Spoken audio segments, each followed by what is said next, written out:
আচ্ছা, আপনি আপনার যে যে ঘটনাটা যখন শুনলেন আপনার ছেলে মারা যায়, আপনি কয়টার দিকে শুনলেন?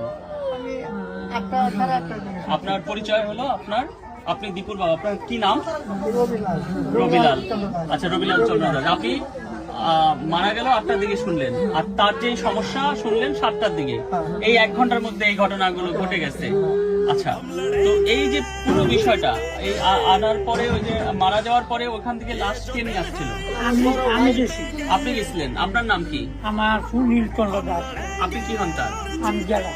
আচ্ছা, যখন এই যে পোড়াচ্ছিল আপনারা সামনে ছিলেন, ওখানে বসে যে আগুন দিচ্ছিল গাছে ঝুলাইয়া, ওগুলোকে দেখেন নাই? ওগুলো আপনারা ভিডিওতে দেখছেন? আচ্ছা, তো শোনেন, আমি আপনাকে বলবো, আইন আপনার কি মামলা করছেন? না, মামলা কি করছে? আপনারাই বাদী, ওরাও এর বিরুদ্ধে পুলিশ বাদী তো আছে। আপনারা পরিবারের পক্ষ থেকে অবশ্যই আপনাদের পরিবারের পক্ষ থেকেও মামলা করতে হবে এখানে আপনারা, কারণ আপনারা যদি মামলা করেন এখানে ভয়ের কিছু নেই। আপনাদের পাশে পুরো বাংলাদেশে শুধু সনাতন ধর্মাবলম্বী না, বাংলাদেশের মানে যাদের মধ্যে শুভ বুদ্ধি আছে সকল মানুষ আছে।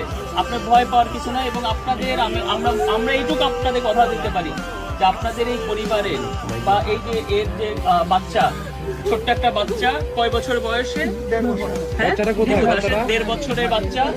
এই 1.5 বছরের বাচ্চার অন্তত দায়ভার আমরা নেব, যে এর পড়াশোনা থেকে সমস্ত কিছুর খরচ আমরা বহন করব। আপনারা চিন্তা করবেন, এইটুকু আপনাদের বলে। আপনার ছেলেকে তো আমরা ফেরত নিয়ে আসতে পারবো না, বুঝছেন?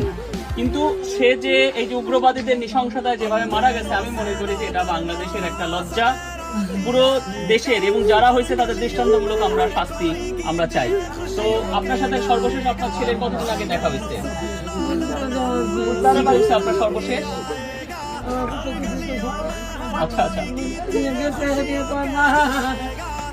ঠিক আছে মাসিমা, আপনি কাঁদবেন না।